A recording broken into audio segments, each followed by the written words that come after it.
जी बिस्मिल्लाहिर्रहमानिर्रहीम। अस्सलाम वालेकुम students, welcome to Aspire online classes और मैं हूं आपका बायोलॉजी टीचर मोहम्मद राहील साबर। तो स्टूडेंट हमारा चैप्टर 1 चल रहा था, 40 लेक्चर हमारे हो चुके हैं। आज हम स्टार्ट करने जा रहे हैं अपना लेक्चर नंबर 41। लास्ट लेक्चर में हमने बायोलॉजिकल सर्विसेज फॉर मैनकाइंड शुरू की कि बायोलॉजी ने हमारे लिए क्या क्या सर्विसेज परफॉर्म की, हमारे लिए क्या क्या जो थे वो बेनिफिट्स जो हैं वो बायोलॉजी ने प्रोवाइड किए। उन्हीं में एक हमारा जो नई सर्विसेज है बायोलॉजी ने जो हमारे लिए की वो है जी डिजीज़ कंट्रोल। कि आपको किसी किस्म की कोई डिजीज़ का सामना है तो आप उससे कंट्रोल करना चाहते हैं, उससे प्रिवेंशन चाहते हैं, बचना चाहते हैं, तो उसके लिए कौन कौन से मेथड हैं जो आप अडॉप्ट कर सकते हैं ताकि उनसे आप क्या कर सकें, बच सकें। तो बायोलॉजी ने हमें जो इन्फॉर्मेशन थी ताकि डिजीज़ को कंट्रोल किया जाए, डिजीज़ से बचा जाए, उनमें जो फर्स्ट इन्फॉर्मेशन है वो है जी प्रिवेंटिव मेजर। देखिए जी, सबसे आसान और सबसे बेहतर तरीका किसी भी डिजीज़ से बचने का ये होता है कि आप प्रिवेंटिव मेजर करें, एहतियाती तदाबीर करें। मीन आपको मालूम है कि फ़लाँ चीज़ से जो है वो डिज़ीज़ होती है, फ़लाँ चीज़ को टच करने से होती है, या फ़लाँ चीज़ की बिहाफ पर जो है वो एजेंट जो है वो ट्रांसमिट होता है, तो आप कोशिश कीजिए उससे अवॉइड कीजिए। मीन एक पेशेंट है और आपको पता है वो जो डिज़ीज़ है वो एक से दूसरी में बड़े आसानी से ट्रांसफ़र हो जाती है, कॉन्टेजियस नेचर की है, यानी वो अछूत की बीमारी है, टच करने से एक से दूसरे में ट्रांसफ़र हो जाती है। तो आप कोशिश कीजिए आप उसे टच ना कीजिए, उसकी कोई इस्तेमाल शुदा चीज़ इस्तेमाल ना कीजिए। तो पहला और सबसे आसान और सबसे बेहतर तरीका यह है किसी भी बीमारी से बचने का कि आप प्रिवेंटिव मेजर्स करें, एहतियाती तदाबीर करें, कि एहतियात करें कि जिस जगह पे बीमारी है उस जगह पे आप ना जाएं, जिसको बीमारी है उसको आप कम से कम जो है वो क्या करें जी, मुलाकात करें, ताकि वो बीमारी उससे आप में ट्रांसफ़र ना हो। तो पहला और सबसे आसान और बेस्ट तरीका आपके पास ये है कि एहतियात की जाए। दूसरा तरीका क्या है, उसकी क्या करवा ली जाए, वैक्सीनेशन करवा ली जाए। अब वैक्सीनेशन क्या होती है, बीमारी होने से पहले जो आप जो है वो मेडिसिन वगैरह यूज़ करते हैं, उसकी जो है वो अपनी बॉडी में इम्यूनिटी पैदा करने के लिए जो वीक जर्म्स इंट्रोड्यूस करवा लेते हैं उसे वैक्सीनेशन कहते हैं। अक्सर आप पोलियो की वैक्सीनेशन करवाते हैं बच्चों को, उनकी अर्ली एज में पोलियो वगैरह, मीज़ल्स वगैरह, मम्स वगैरह, स्मॉल पॉक्स वगैरह, इनकी जो है वो क्या किए जाते हैं, ड्रॉप्स वगैरह पे ला जाते हैं, मेडिसिन दी जाती हैं। और उसका मेन पर्पस क्या होता है कि बाद में कभी ज़िंदगी में कभी इस तरह की बीमारी ना हो। तो इस तरह पहला तरीका कि आप एहतियात करें। दूसरा तरीका, फ़र्ज़ करें आपसे एहतियात नहीं होती तो आप उसकी अर्ली एज में क्या करवा लें, वैक्सीनेशन करवा लें, कि पहले से मेडिसिन आपकी बॉडी में हो। अगर कभी कोई भी बैक्टीरिया, कोई भी वायरस आपकी बॉडी में आ जाए तो आपकी बॉडी के अंदर पहले से उसके लिए क्या मौजूद हो, इम्यूनिटी मौजूद हो। And the last one is drug treatment. फ़र्ज़ करें आपसे जो है वो प्रिवेंटिव मेजर्स नहीं हो पाए, मीन आप एहतियात तरीके से नहीं कर पाए और आपने वैक्सीनेशन भी नहीं करवाई, यानी पहले से आपकी बॉडी में इम्यूनिटी पैदा नहीं हुई, पहले से आपने बॉडी में उन जो है डिजीज़ के ख़िलाफ़ वैक्सीनेशन यूज़ नहीं की, तो अब फाइनली आपको क्या होगी है, बीमारी। तो अब एक ही तरीका है उससे बचने का कि आप क्या कीजिए, ड्रग्स को यूज़ कीजिए, मेडिसिन को यूज़ कीजिए, ताकि उससे क्या किया जा सके, बॉडी को बचाया जा सके। सो आइए स्टार्ट करते हैं with the first one, preventive measures, यानी एहतियाती तदाबीर। क्या क्या एहतियात करनी चाहिए, किस तरह एहतियात करनी चाहिए। सो बायोलॉजी ने इसके अंदर बहुत इंपॉर्टेंट रोल परफॉर्म किया है। बायोलॉजी ने आपको सारी डिजीज़ बता दी कि ये डिजीज़ हैं जो इंसानों को हो सकती हैं, और ये काजेटिव एजेंट हैं जो इन डिजीज़ को क्या करते हैं, काज करते हैं। मीन बैक्टीरिया के बारे में बता दिया, वायरल के बारे में बता दिया, फंजी के बारे में बता दिया, आपको ये गाइड कर दिया गया कि आजकल ये जो बीमारी चल रही है जी वो बैक्टीरिया की वजह से है, ये जो बीमारी है वो वायरस की वजह से है, ये जो बीमारी है ये फंजी की वजह से है। इस तरह तो काजेटिव एजेंट बताए गए और साथ साथ फिर उनकी क्या बताई गई, सिम्टम्स भी बताए गई कि स्टूडेंट्स अगर आपको ये सिम्टम्स हो तो आपको ये वाली बीमारी है, अगर ये सिम्टम्स हो तो आपको ये वाली बीमारी है। और ना सिर्फ आपको सिम्टम्स बताए गए, काजेटिव एजेंट बताए गए, बल्कि उसका मोड ऑफ ट्रांसमिशन भी बताया गया कि अगर किसी एक फर्द को, किसी एक बंदे को ये बीमारी हो जाए तो इस तरह वो एक से दूसरे में ट्रांसफ़र हो सकती है। इसलिए कोशिश कीजिए जिस बंदे को वो बीमारी हो उसके साथ इस तरह के रिलेशन नहीं होने चाहिए, इस तरह का कांटेक्ट नहीं होना चाहिए। सारा कुछ आपको किसने बताया, बायोलॉजी ने बताया। सो आइए देखते हैं preventive measures. So biology provide a lot of information about the causative agent of disease. तो डेफिनेटली जितनी भी डिजीज़ हैं उनके कॉजेटिव एजेंट बायोलॉजी ने पहले से हमें बता दिए, या वो वायरस होंगे, या वो बैक्टीरिया होंगे, या वो फंजी होंगे, या कुछ और प्रोटोजोन जो है वो क्या होते हैं, इन्वॉल्व होते हैं। अब ना सिर्फ कॉजेटिव एजेंट बताया बल्कि उन डिजीज़ की हमें सिम्टम्स भी बताई कि अगर ये सिम्टम्स होंगी तो ये डिजीज़ होंगी। फिर उनके मोड ऑफ ट्रांसमिशन भी बताए कि अगर वो वायरस है तो वो कैसे ट्रांसफर होगा, अगर बैक्टीरियल इन्फेक्शन है तो बैक्टीरिया कैसे ट्रांसफर होता है from one infected towards one which one is healthy, किस तरह उनमें जो है वो ट्रांसमिशन होती है उस पैरासाइट की या उस इन्फेक्टेड एजेंट की। इन सारी चीज़ों के बारे में हमें किसने बताया? बायोलॉजी ने बताया। एग्जाम्पल लीजिए, हमारे पास एड्स जिसे आप बोलते हैं एक्वायर्ड अमीनो डेफिशिएंसी सिंड्रोम, जिसके अंदर क्या होता है, पेशेंट के अंदर जो उसका इम्यूनिटी सिस्टम होता है वो बहुत ज़्यादा वीक हो जाता है। जब इम्यूनिटी सिस्टम वीक हो जाता है तो हर चीज़ से बचाने वाला काम करता कौन है? इम्यूनिटी सिस्टम करता है। अब जब आपका वही ख़राब हो गया तो जो भी वायरस आपकी बॉडी में जाएगा, जो भी बैक्टीरिया आपकी बॉडी में जाएगा, आपको वो वाली डिजीज़ बड़ी आसानी से होना शुरू हो जाएगी। आपकी बॉडी बड़ी ससेप्टिबल, बड़ी सेंसिटिव हो जाएगी for all kinds of bacteria, for all kinds of protozoan, कि वो आसानी से आपकी बॉडी को क्या कर सके? डैमेज कर सके। सो एड्स में हमने कहा इम्यूनिटी क्या हो जाती है? वीक हो जाती है बहुत ज़्यादा, क्योंकि जो इम्यूनिटी के कॉन्ट्रीब्यूटर होते हैं वो डिस्ट्रॉय कर दिए जाते हैं। The next one is hepatitis. Hepa stands for liver, titis stands for inflammation. So inflammation of liver, तो ये बड़ी दो फेमिलियर डिजीजेस हैं हमारे आजकल के दौर में। तो इनके जो कॉजेटिव एजेंट थे वो भी किसने बताया? हमें बायोलॉजी ने बताया। और इनकी जो सिम्टम्स थी वो भी हमें किसने बताई? बायोलॉजी ने बताई। और इनके जो ट्रांसमिशन होने के डिफरेंट मेथड हैं वो भी हमने किससे सीखे जी? बायोलॉजी से सीखे। सो आइए जी देखते हैं इनके जो कॉजेटिव एजेंट है वो कौन से हैं। सो एड्स जो है वो caused by HIV virus. HIV stands for human immuno deficiency virus, यानी ऐसा वायरस जो ह्यूमंस की क्या करता है? इम्यूनिटी को वीक कर देता है। ये जो ऊपर आपको डायग्राम नजर आ रही है ये HIV वायरस है। और जो सेकंड है आपके पास वो क्या है जी? H वायरस, यानी हेपेटाइटिस वाला वायरस। ये जो नीचे आपको डायग्राम नजर आ रही है ये हेपेटाइटिस वायरस है। फिर ये भी आगे कई कैटेगरीज में डिवाइड होता है इंशाल्लाह। इसी जो है वो क्लास के अंदर आपने चैप्टर 6 के अंदर आखिरी जो टॉपिक, सॉरी चैप्टर 5 के अंदर जो आखिरी टॉपिक होगा वो हेपेटाइटिस के ऊपर ही होगा, जिसकी डिफरेंट टाइप हैं ABCDEFG, बेशुमार इसकी क्या है जी? टाइप्स हैं। ज़्यादा फेमिलियर A, B और C है। तो खैर हमारे पास जो हेपेटाइटिस है उसका जो एजेंट है कॉजेटिव वो भी क्या है जी? वायरस। तो हमें बायोलॉजी ने बताया कि दोनों क्या है जी? वायरल डिजीजेस हैं। उसके बाद हमें उसने क्या बताया?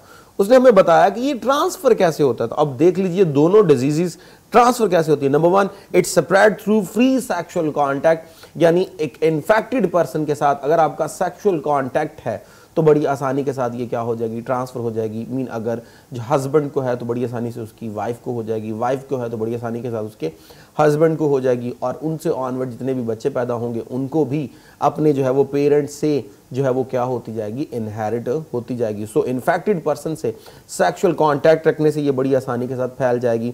थ्रू ब्लड ट्रांसफ्यूजन, अक्सर क्या होता है? खून की कमी हो जाए किसी वजह से, किसी एक्सीडेंट की वजह से या किसी और बीमारी की वजह से, तो क्या किया जाता है? एक पेशेंट को दूसरे का क्या करते हैं जी? ब्लड लगा देते हैं, किसी हेल्थी पर्सन का। लेकिन अगर उस हेल्थी पर्सन में पहले से कोई डिजीज़ मौजूद है जिसकी अभी सिम्टम्स शो नहीं हुई क्योंकि उसकी इम्यूनिटी बड़ी स्ट्रांग थी, तो ब्लड किसी को इन्फेक्टेड को लगा दिया, तो इन्फेक्टेड तो पहले ऑलरेडी इन्फेक्टेड है, इम्यूनिटी उसकी पहले से ही वीक है, तो जब उसमें ब्लड आपने लगा दिया और उसमें पहले से कोई वायरल इन्फेक्शन या बैक्टीरियल इन्फेक्शन है तो बड़ी आसानी के साथ वो क्या हो जाएगा?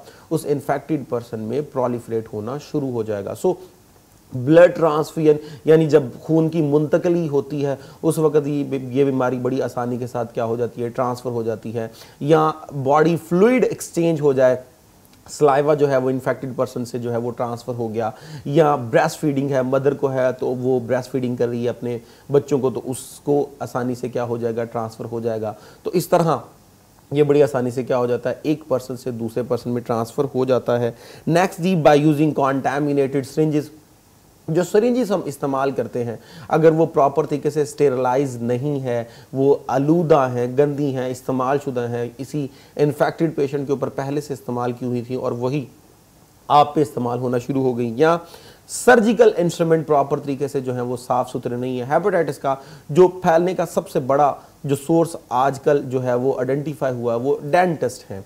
डेंटिस्ट पे आप जाते हैं जी, वो इंस्ट्रूमेंट यूज़ करते हैं और आपकी दांतों की ट्रीटमेंट करते हैं। अगर किसी इन्फेक्टेड पेशेंट के जो है वो ट्रीटमेंट हो रही है दांतों की और उसको हेपेटाइटिस है या कोई और डिजीज़ है और वो वाले इंस्ट्रूमेंट प्रॉपर तरीके से स्टेरलाइज नहीं किए गए और वही किसी और को यूज़ कर लिए गए तो आसानी के साथ ये क्या हो जाती है, ट्रांसफ़र हो जाती है। या ये जो शेवर वगैरह होते हैं, शेविंग मशीन्स वगैरह होती हैं, वो जो है वो किसी और इन्फेक्टेड को शेव करके उसी को किसी और के साथ यूज़ कर लिया तो उस हेल्थी बंदे में बड़ी आसानी के साथ क्या हो जाएंगे, वो वायरस या बैक्टीरिया बड़ी आसानी के साथ ट्रांसफ़र हो जाएंगे। तो ये सारे जो थे वो ये मोड ऑफ ट्रांसमिशन है जो हमें किसने बताया, बायोलॉजी ने बताया। और बाद में इनसे बचाने के हमें प्रिवेंटिव मेजर्स भी बताए। देखिए जी, बायोलॉजी का इतना बड़ा एहसान आपकी बॉडी पे कि उसने बता दिया वायरल इन्फेक्शन है, बैक्टीरियल इन्फेक्शन है, इस तरह फैल रहा है, तो फिर हमारा काम क्या बनता है, हम सिर्फ प्रिवेंटिव मेजर्स कर लें कि हमें मालूम तो पड़ गया है कि ये चीज़ें हैं जो कि क्या कर रही हैं, काज कर रही हैं,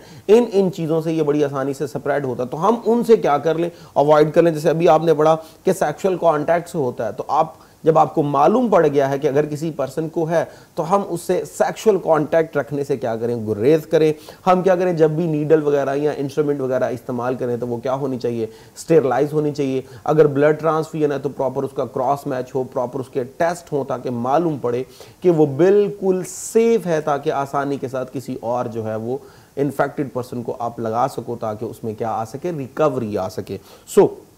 ये तो था आपके पास प्रिवेंटिव मेजर्स। सपोज कीजिए आप प्रिवेंटिव मेजर्स नहीं कर पाते तो फिर बेस्ट वे आपके पास क्या है कि आप वैक्सीनेशन का मेथड अडॉप्ट कर लीजिए। अब वैक्सीनेशन क्या होती है, टू इंट्रोड्यूस वीक और dead germs inside the body of the living organism to produce immunity।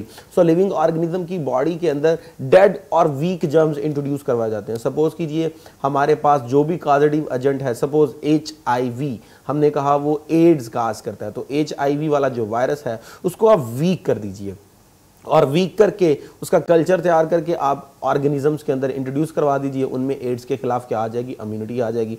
आपके पास हेपेटाइटिस वाला वायरस है, आप उसको लीजिए, उसको वीक कीजिए, उसकी जो है वो कल्चर तैयार कीजिए और उसको इंसर्ट कर दीजिए लिविंग ऑर्गेनिज्म की बॉडी में, तो उसमें हेपेटाइटिस के खिलाफ क्या आ जाएगी, उसमें इम्यूनिटी आ जाएगी। इसी तरह जो भी आपके पास जर्म्स मौजूद हैं, चाहे वो बैक्टीरिया बाय नेचर है, चाहे वो वायरस बाय नेचर है, वो जो भी डिजीज काज करते हैं, आप क्या कीजिए, उनको कल्चर करके उनको वीक कर दीजिए और वीक करने के बाद उनको बॉडी में इंट्रोड्यूस करवाना शुरू कर दीजिए। तो जहां वो डिजीज काज कर रहे थे वहां वो आपकी बॉडी में बेनिफिट काज करेंगे, इम्यूनिटी पैदा करेंगे। क्योंकि इनका एक बहुत बड़ा, बैक्टीरिया के बारे में अगर देखें तो इनका एक बहुत बड़ा बेनिफिट ये होता है कि अगर बैक्टीरिया के कल्चर को काफ़ी देर तक पड़ा रहने दें तो आहिस्ता आहिस्ता उनके अंदर वायरुलेंसी यानी इन्फेक्शन करने की एबिलिटी क्या हो जाती है, ख़त्म हो जाती है, वीक हो जाती है। तो जब वो वीक और डेड जर्म्स आपकी बॉडी में जाएंगे तो बॉडी में वो कभी भी डिजीज काज नहीं कर सकते, लेकिन उनके आने पर हमारी बॉडी जो है वो इस बात पे फोकस कर लेगी कि बॉडी में जर्म्स आए और फौरन बॉडी उनके खिलाफ क्या बनाना शुरू कर देगी, एंटीबॉडीज।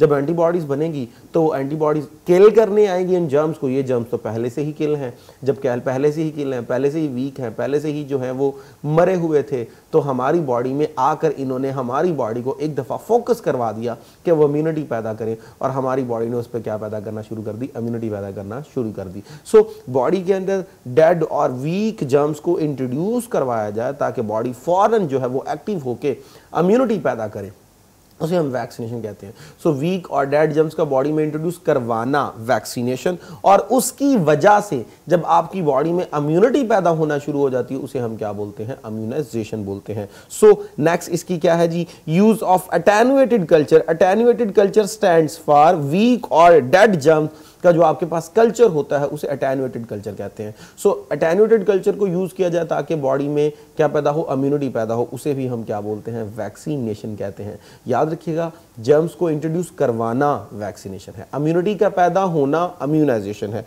सो ये तो था आपके पास वैक्सीनेशन। और इम्यूनाइजेशन क्या होगी, प्रोडक्शन ऑफ इम्यूनिटी और improvement in immunity due to vaccination, वो आपके पास क्या कहलाती है, वो आपके पास जो है वो इम्यूनाइजेशन कहलाती है। बेशुमार डिजीज़ जो है वो इनकी बेस पे क्या कर ली गई हैं, कंट्रोल कर ली गई हैं। मीजल्स हो गया, मम्स हो गया, स्मॉल पॉक्स हो गया, बेशुमार जो बीमारियां हैं वो इन टेक्निक्स को यूज़ करके हमने क्या कर ली हैं, कंट्रोल कर ली हैं। सबसे पहले इस मेथड को इंट्रोड्यूस किसने करवाया था, एडवर्ड जेनर ने 1796 में फर्स्ट टाइम इसको क्या करवाया था, इंट्रोड्यूस करवाया था। उस ज़माने में क्या था जी, एक बीमारी बहुत ज़्यादा मशहूर हो गई थी जो ज़्यादातर मिल्क मेड यानी गवालों के हाथों पे दाने निकलते थे, जिसे कहा गया काव पॉक्स।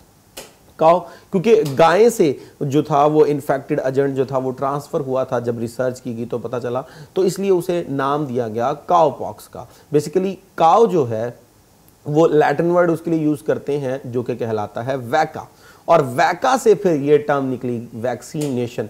उस ज़माने में एडवर्ड जेनर ने क्या किया, उसने जो काउ पॉक्स थे ज़ख्मों से पस निकाला और पस को कल्चर किया, उस कल्चर के अंदर नीडल्स को डिप किया और हेल्थी पर्सनस को लगाया ताकि देखा जाए कि क्या उनको इन्फेक्शन ट्रांसफ़र होता है। तो जब उनको जो था वो नीडल्स लगाई गई तो उनके अंदर इन्फेक्शन की बजाय क्या पैदा होना शुरू हो गई, इम्यूनिटी पैदा होना शुरू हो गई, जो इस बात को आइडेंटिफाई करती है कि ये जो है वो इम्यूनाइजेशन की तरफ जा रहे हैं। अब ज़रा गौर कीजिए, जब पस लगाया जा रहा है तो पस क्या है, आज जो है वो बायोलॉजिकल साइंसेस ये बात क्लियर कर चुकी है कि जब जो है वो माइक्रोब्स वगैरह और वाइट ब्लड सेल्स वगैरह जब आपस में कंपीट करते हैं तो वो मर जाते हैं। जब वो मर जाते हैं तो वो ज़ख्मों की सरफेस के ऊपर एक वाइट सब्सटेंस की फॉर्म में शो होते हैं जो पस होता है। तो पस बेसिकली अकैमुलेशन होता है डेड और वीक जर्म्स का। तो डेफिनेटली डेड और वीक जर्म किसी की बॉडी में आप इंसर्ट करेंगे then they will act as a vaccination, तो वो वैक्सीनेशन का काम करेंगे। सो वैका से वर्ड निकला था पहली दफ़ा जिसे हम काउ कहते हैं, वहीं से ये टर्म क्या की गई, इंट्रोड्यूस करवाई गई, वैक्सीनेशन। छोटी सी मैंने आपकी हिस्ट्री जो थी वो इसकी बता दी, डिटेल में हिस्ट्री जो है वो इंशाल्लाह चैप्टर जो है वो हम 6 में पढ़ेंगे। सो बेनिफिट्स ऑफ वैक्सीनेशन, वैक्सीनेशन के बेनिफिट्स क्या हैं, कंट्रोल किया जाता है डिजीज़ को, बेशुमार बैक्टीरियल इन्फेक्शन और वायरल इन्फेक्शन इससे बड़ी आसानी के साथ हम क्या कर लेते हैं, कंट्रोल कर लेते हैं। Use earlier make people immune against future disease, जैसे मैंने अभी बोला कि बच्चों को हम अक्सर क्या करते हैं, उनकी अर्ली लाइफ के अंदर हम जो है वो पोलियो के जो है वो उनको ड्रॉप्स पिलाते हैं, या मीजल्स और मम्स के, स्मॉल पॉक्स के उनको इंजेक्शन लगते हैं ताकि बाद में उनको जो है वो खसरा वगैरह ना हो, या पोलियो ना हो, या इस तरह की दूसरी डिजीज़ ना हो। तो बेशुमार जो वैक्सीनेशन होती हैं वो अर्ली एज में होती हैं और डिजीज होने से पहले होती हैं ताकि डिजीज हो ना पाए और पहले से इम्यूनिटी अवेलेबल हो। लेकिन कुछ वैक्सीनेशन जो है वो बाद में भी करवाई जाती हैं, जब हो जाए आपको इन्फेक्शन तब आप उसे ड्रग ट्रीटमेंट कहते हो। ज़्यादातर वैक्सीनेशन जो है वो क्या होती हैं जी, वो अर्ली एज में बिफोर इन्फेक्शन करवाई जाती हैं ताकि वो इन्फेक्शन आपकी बॉडी में अगर आए, अगर वायरस और बैक्टीरिया आपकी बॉडी में आए तो पहले से आपकी बॉडी में उसके लिए क्या हो, इम्यूनिटी मौजूद हो। So cowpox has been eliminated from the world by it. So ये भी जो है वो एक फाइनल सोचा गया है और फाइनल रिसर्च की गई है कि काउपॉक्स नामी डिजीज़ जो है वो अब जो है वो क्या कर दी गई है, बिल्कुल ही एलिमिनेट कर दी गई है फ्रॉम दिस वर्ल्ड। जिसे अब स्मॉल पॉक्स वगैरह है उसको भी क्या कर दिया गया है, टोटल एलिमिनेट कर दिया गया है फ्रॉम द वर्ल्ड। तो यहाँ पे आप स्मॉल पॉक्स जो है इससे ऑनवर्ड ये भी लिख सकते हैं कि स्मॉल पॉक्स के बारे में भी ये डिसीजन दे दिया गया है कि वो भी क्या हो चुकी है, इस दुनिया से ख़त्म हो चुकी है। लेकिन बड़ी जगहों पर अभी भी ये डिजीज़ जो है वो अवेलेबल है और वो थर्ड वर्ल्ड कंट्रीज़ में ऐसे ममालिक जो अभी जो हैं वो अंडर डेवलप हैं, अभी उनकी जो है वो डेवलपमेंट हो रही है, तरक्की अभी हो रही है, उनके अंदर अभी भी ये बीमारी है, लेकिन ज़्यादातर जो है वो बीमारी क्या कर दी गई है, ख़त्म कर दी गई है। तो स्टूडेंट यहाँ तक इतना ही अभी तक जो है वो हमने ये लेक्चर कंप्लीट कर लिया। नेक्स्ट लेक्चर में इंशाल्लाह इससे ऑनवर्ड जो इसका थर्ड मैकेनिज़्म है वो पढ़ेंगे और नेक्स्ट जो इम्पॉर्टेंट टॉपिक है क्लोनिंग वो डिस्कस करेंगे। तो अब तक के लिए इतना ही, इजाज़त दीजिए। थैंक यू वेरी मच, अल्लाह हाफिज़।